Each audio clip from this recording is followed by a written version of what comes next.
গত বছরের জুলাইয়ে ছাত্র জনতার অভ্যুত্থানে দেশ ছেড়ে পালিয়ে যাওয়া সাবেক প্রধানমন্ত্রী শেখ হাসিনা এবার রাজশাহী বিশ্ববিদ্যালয় কেন্দ্রীয় ছাত্র সংসদ ডাকসু নির্বাচনে ভোট চাইছেন। বিষয়টা অবিশ্বাস্য, তবে ঘটনা সত্য। আসুন ঘটনা শুনে নেই। শেখ হাসিনার ভোট চাওয়া বিষয়টি এরকম, হাসি মুখে হাতে একটি ভোট বাক্স নিয়ে তিনি বলছেন, সেটার জন্য আজ আমি ভালো আছি, শ্বশুর বাড়িতে সবাই ভোট দিও। এমনই এক অভিনব ব্যঙ্গাত্মক প্রচারপত্র নিয়ে আসন্ন ডাকসু নির্বাচনের প্রচার প্রচারণা চালাচ্ছেন সালাউদ্দিন আহমদ। তিনি জিএস প্রার্থী।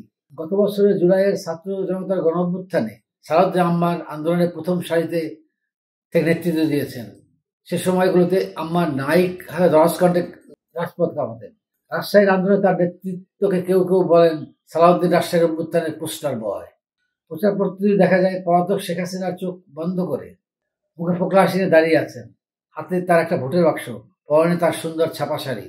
আকর্ষণীয় দৃষ্টিতে তাকিয়ে বলছেন, এটার জন্য আজ আমি ভালো আছি, শ্বশুরবাড়িতে সবাই করে ভোট দিও। সালাউদ্দিন আহমদ জিএস প্রার্থী, ওর ব্যালট শূন্য নয়। এমন প্রচারপত্র থেকে শিক্ষার্থীরা বলছেন, এ যেন সালাউদ্দিনের জন্য ভোট চাইছেন স্বয়ং স্বৈরাচারী শেখ হাসিনা।